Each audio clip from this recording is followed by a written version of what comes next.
तो चलिए बात करते हैं डाइवर्जेंस के दूसरे एग्जाम्पल के बारे में। तो इस एग्जाम्पल में हमें क्या करना है, find out the divergence of r two vector is equals to j caret. मतलब कि हमें एक फंक्शन दिया गया है r two vector is equals to j caret, जिसका हमें क्या करना है, इसका हमें डाइवर्जेंस फाइंड आउट करना है। तो जैसे कि हम जानते हैं कि डाइवर्जेंस अगर हमें निकालना हो तो डाइवर्जेंस निकालने के लिए हमें क्या करना पड़ता है, तो डाइवर्जेंस में हमें ये देखना पड़ता है कि आपके पास एक वेक्टर फंक्शन होना चाहिए। तो वेक्टर फंक्शन में क्या होता है, उसमें आई कैरेट, जे कैरेट या तो के कैरेट जैसे कंपोनेंट्स आते हैं, और उन कंपोनेंट्स के साथ साथ उन सभी टर्म्स में क्या आता है, एडिशन की साइन आती है। और एक एक्स्ट्रा बात यह है कि उसका जो रिप्रेजेंटेशन होता है ना, उस रिप्रेजेंटेशन में भी आपको इस तरह से कुछ वेक्टर की साइन मिलती है। तो मतलब ये निकल के आता है कि वो जो फंक्शन है वो फंक्शन कौन सा है, वो एक वेक्टर फंक्शन है। तो पहले तो हमने ये चेक कर लिया कि ये फंक्शन वेक्टर है या नहीं, क्योंकि अगर आपका फंक्शन वेक्टर होगा तो ही उसका डाइवर्जेंस निकाला जा सकता है। तो ये तो यहाँ पे फिक्स हो गया कि ये फंक्शन कौन सा है, ये एक वेक्टर फंक्शन है। तो अब हमें क्या करना है कि ये चेक करने के बाद कि ये फंक्शन वेक्टर है या नहीं, अब हमें डाइवर्जेंस क्या होता है इसका थोड़ा सा रिवीजन देखना है। तो डाइवर्जेंस क्या होता है, to find out the divergence of any function we need to take a dot product of vector function with vector operator del. मतलब कि अगर आपको किसी भी फंक्शन का डाइवर्जेंस निकालना है तो आपको क्या करना पड़ता है, उस वेक्टर फंक्शन का वेक्टर ऑपरेटर डेल के साथ डॉट प्रोडक्ट लेना पड़ता है। तो जैसे ही आप डॉट प्रोडक्ट निकालते हैं तो डॉट प्रोडक्ट की प्रॉपर्टी क्या है, डॉट प्रोडक्ट की प्रॉपर्टी ये है कि यहां पे आपको लाइक टू लाइक कॉम्बिनेशन लेना होता है, किसका, आपके दिए गए कंपोनेंट्स का। तो डॉट प्रोडक्ट क्या होती है, तो यहां पे देखिए कि हमें डॉट प्रोडक्ट एक वेक्टर ऑपरेटर डेल और उसके साथ में दिए गए वेक्टर फंक्शन इन दोनों के बीच में लेनी है। तो ये हो गया हमारा vector operator del, del by del x i caret plus del by del y j caret plus del by del z k caret. और इसकी हमें क्या लेनी है, डॉट प्रोडक्ट, किसके साथ, हमारे दिए गए वेक्टर फंक्शन के साथ।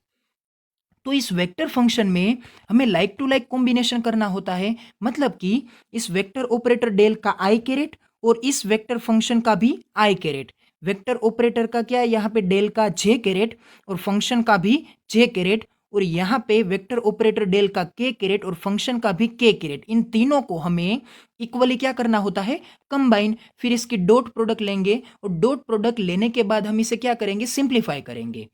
तो यहां पे आपको याद क्या रखना है कि डाइवर्जेंस अगर निकालना हो तो हमें क्या करना पड़ता है, इसकी डॉट प्रोडक्ट लेनी पड़ती है।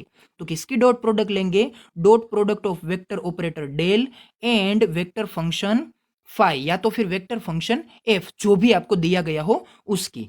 तो ये जो डॉट प्रोडक्ट है वो डाइवर्जेंस में आती है, इसलिए आपको डी टू डी, ये आपको याद रखना है, डी टू डी, मतलब कि ये डी का मतलब होता है डाइवर्जेंस और ये डी का मतलब होता है डॉट प्रोडक्ट, मतलब कि dot product for divergence d to d. अगर आप इसे याद रख लेते हैं तो आपको कभी भी मिस्टेक्स नहीं होंगी।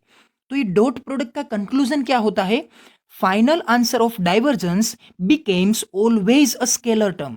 मतलब कि अगर आप किसी भी फंक्शन का डाइवर्जेंस निकालते हैं तो वो डाइवर्जेंस का फाइनल आंसर क्या बन के आएगा, वो ऑलवेज एक स्केलर टर्म बन के आएगी।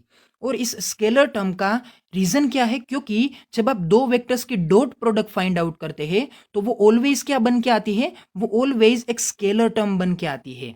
क्योंकि ये जो डॉट प्रोडक्ट है वो क्या है, वो एक स्केलर टर्म है और एक स्केलर ऑपरेशन है। जबकि क्रॉस प्रोडक्ट क्या है, वो एक वेक्टर ऑपरेशन है, जिसमें दो अलग अलग वेक्टर की क्रॉस प्रोडक्ट आपको क्या देती है, आपको एक फाइनल में तीसरा रिजल्टेंट वेक्टर देती है। जबकि दो अलग अलग वेक्टर की या फिर दो इक्वल वेक्टर्स की ये जो आपको डॉट प्रोडक्ट मिलती है वो आपको स्केलर आंसर देती है। तो चलिए देखते हैं कि ये हमारा दिया गया जो फंक्शन है, इस फंक्शन का डाइवर्जेंस हम किस तरह से कैलकुलेट कर सकते हैं। तो हमारा फंक्शन कौन सा था, vector r is equals to j carat.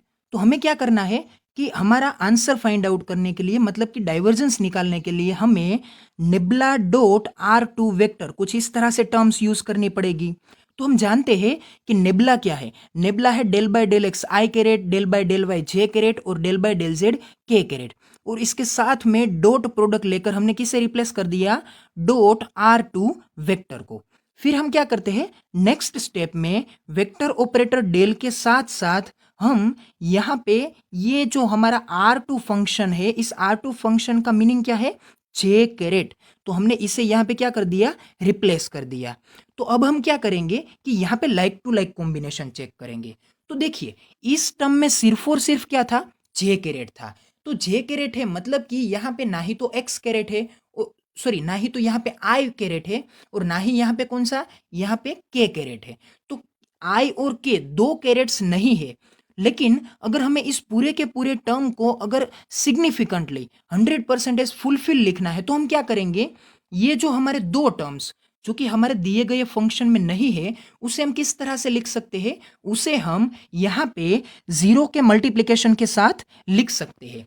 क्योंकि किसी भी टर्म का अगर जीरो के साथ आप मल्टीप्लिकेशन लेते हैं तो वो मल्टीप्लिकेशन क्या बन के आएगा, वो भी रिजल्ट में जीरो ही बन के आएगा। तो इसके कारण यहाँ पे जीरो इंटू आई कैरेट ऑलवेज जीरो, और ये जो आपका जीरो इंटू के कैरेट है वो भी क्या बन जाएगा, वो भी जीरो बन जाएगा। मतलब कि ये टर्म रिजल्ट में तो जीरो ही बनने वाली है, लेकिन हमें यहाँ पे लाइक टू लाइक कॉम्बिनेशन लेने में आसानी रहे इसलिए हमने यहाँ पे क्या किया, हमने यहाँ पे उन सभी टर्म्स को इमेजिन करके ऐड कर दिया है। तो ये हमारा बन गया फुलफिल इक्वेशन। अब हम क्या करेंगे, अब हम इनकी लाइक टू लाइक कॉम्बिनेशन लेंगे, मतलब कि क्या करेंगे, ये आपके आई कैरेट का टर्म और ये आई कैरेट का टर्म दोनों को क्या करते हैं, कंबाइन।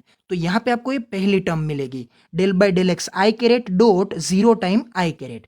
फिर क्या करेंगे, del by del y j caret और यहाँ पे +1 जे कैरेट, इन दोनों का कॉम्बिनेशन लेंगे और यहाँ पे हमें मिलेगी ये दूसरी टर्म जो कि del by del y j caret dot 1 time j caret है। और तीसरे में ये del by del z k caret और जीरो टाइम के कैरेट, इसका कॉम्बिनेशन लेकर हमें यहाँ पे कुछ इस तरह से ये तीसरी टर्म मिलती है जो कि del by del z k caret और जीरो टाइम के कैरेट कुछ इस तरह से बन के आती है। अब हमें क्या करना है, अब हमें यहाँ पे इन सभी टर्म्स में वेक्टर को वेक्टर के साथ और स्केलर को स्केलर के साथ कंबाइन करना है। मतलब कि यहाँ पे क्या है, आई है और यहाँ पे भी आई है। तो आई और आई को एक साथ डॉट प्रोडक्ट लेके हमें आइसोलेट करना है, अलग निकालना है। और यहाँ पे ये जो डेल बाय डेल एक्स मतलब कि ऑपरेटर है, इस ऑपरेटर को ये जो आपका जीरो है या फिर वन है या फिर यहाँ पे ये जो जीरो है, इन सभी के साथ कंपेयर करना है, जिसके कारण हमें सिंप्लीफाई करके कुछ आंसर मिलेगा जो कि आगे मैथमेटिकल टर्म्स के सॉल्यूशन के साथ हमें क्या देगा, एक फाइनल डाइवर्जेंस का आंसर देगा। तो आगे कंटिन्यूअस टर्म में हम ये देखते हैं कि आगे हमारा ये सिंप्लीफिकेशन है वो किस तरह से हो सकता है। तो ये हमारी प्रीवियस टर्म कौन सी थी, प्रीवियस टर्म में ये था del by del x, del by del Y और डेल बाय डेल जेड। सभी ऑपरेटर्स को हमें क्या करना है, सभी ऑपरेटर्स को हमें इन सभी जीरो, वन और जीरो कुछ इस तरह की स्केलर या तो वेरिएबल टर्म्स के साथ क्या करना होता है, कंपेयर करना होता है। तो ये हो गई हमारी comparison, del zero by del x, del one by del Y और del zero by del Z. और यहाँ पे सभी वेक्टर्स का डॉट प्रोडक्ट कुछ इस तरह से हमने चेक कर लिया। तो जैसे कि हम जानते हैं कि वेक्टर्स का ये जो डॉट प्रोडक्ट होता है इक्वल वेक्टर्स का, वो डॉट प्रोडक्ट ऑलवेज क्या निकल के आता है, वो निकल के आता है यहाँ पे 1, क्योंकि दो इक्वल वेक्टर्स के बीच का ये जो एंगल होता है थीटा, वो क्या होता है 0 डिग्री। तो ये जो हमारा कोस ऑफ 0 डिग्री बन के आता है वो क्या आएगा, वो ऑलवेज बन के आएगा 1, जिसके कारण हमें यहाँ पे I dot I, J dot J और के डॉट के का फाइनल रिजल्ट आंसर हमें मिलेगा 1। और ये जो आपका del zero by del x है, तो ये क्या है, यहाँ पे एक वेक्टर ऑपरेटर है और ऑपरेटर का मल्टीप्लिकेशन होने वाला है जीरो के साथ। तो अगर जीरो के साथ किसी भी का भी मल्टीप्लिकेशन होता है तो वो मल्टीप्लिकेशन ऑलवेज क्या आंसर देता है, वो ऑलवेज हमें जीरो आंसर देता है, जिसके कारण ये जो हमारी जीरो वाले दो टर्म्स है वो टर्म क्या हो जाएंगे रिजल्ट में, यहाँ पे ये रूल आउट होकर हो जाएंगे जीरो। और ये जो हमारा बीच का टर्म है वो यहाँ पे क्या होता है, देखिए अगर कोई कांस्टेंट टर्म होती है तो कांस्टेंट टर्म का डिफरेंशिएशन ऑलवेज क्या बन के आता है, कांस्टेंट टर्म का डिफरेंशिएशन ऑलवेज जीरो बन के आता है।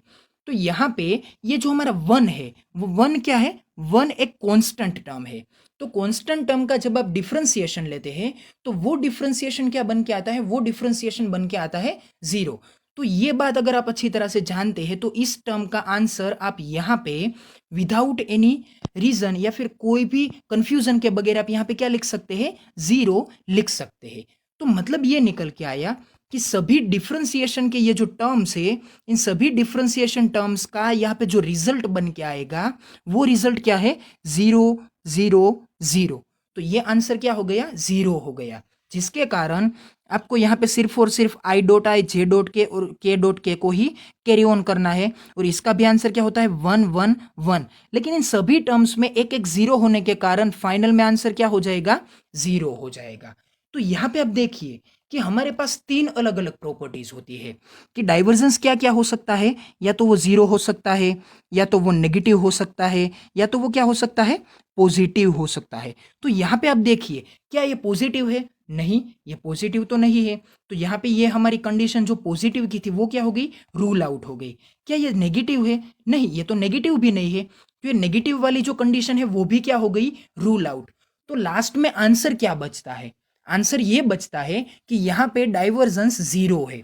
तो डाइवर्जेंस 0 होने का मतलब ये होता है कि थ्रू आउट दिस फील्ड, मतलब कि इस फील्ड का अगर आप यहाँ पे वेक्टर ड्रॉ करते हैं, वेक्टर का फील्ड ड्रॉ करते हैं जियोमेट्री में, तो उस फील्ड में आपको जो भी वेक्टर्स मिलेंगे वो सभी वेक्टर्स कौन से होंगे, यूनिफॉर्म होंगे। उसकी जो लेंथ होगी वो लेंथ ऑलवेज इक्वल होगी, और वो लेंथ आगे बढ़ने के बावजूद भी इंक्रीज नहीं होगी। मतलब कि उन सभी वेक्टर्स का, वेक्टर का मैग्नीट्यूड जो होगा वो मैग्नीट्यूड क्या होगा, इक्वल होगा। अगर वेक्टर का मैग्नीट्यूड इक्वल आता है तो यहाँ पे कोई भी पॉइंट के पास दो वेक्टर्स के बीच का ये कंपेरेटिव मैग्नीट्यूड का जो इंक्रीमेंट होगा वो इंक्रीमेंट 0 आएगा। मतलब कि यहाँ पे rate of change of magnitude of vectors क्या होता है, 0 होता है। जिसका मतलब ये होता है कि यहाँ पे फील्ड कोई भी फॉर्मेट में डाइवर्ज नहीं हो रहा है, वो क्या है, यूनिफॉर्म है, कांस्टेंट है, इनवेरिएंट है, वहां पे कोई भी इंक्रीमेंट नहीं है। तो जिसके कारण उसका डाइवर्जेंस क्या निकल के आता है, डाइवर्जेंस निकल के आता है 0। तो आई होप कि यहाँ पे आपको ये समझ में आया होगा कि ये जो आपका दिया गया एक वेक्टर था, उस वेक्टर का डाइवर्जेंस हमें यहाँ पे क्या मिलता है, 0 मिलता है। तो इसका मतलब ये होता है कि आपका ये वेक्टर फंक्शन कोई भी पॉइंट के पास वेरिएबल नहीं है, उसमें इंक्रीमेंट नहीं आता है, वो क्या है, through out wall area of the field ये यूनिफॉर्म है, कांस्टेंट है, इनवेरिएंट है, उसमें कोई भी इंक्रीमेंट नहीं है, जिसके कारण उसका डाइवर्जेंस क्या मिला है, 0 मिला है। तो कंक्लूजन क्या होता है, final answer of divergence becomes always a scalar term, जो कि यहाँ पे प्रूव होता है कि ये कौन सी टर्म है, स्केलर टर्म है, because dot product of any two vector gives scalar term, क्योंकि दो वेक्टर्स की डॉट प्रोडक्ट ऑलवेज क्या होती है, स्केलर टर्म होती है। तो आई होप कि आपको ये एग्जांपल अच्छी तरह से समझ में आ गया होगा, और इसका ये जो कंक्लूजन था वो कंक्लूजन की आपको अच्छी तरह से समझ में आ गया होगा।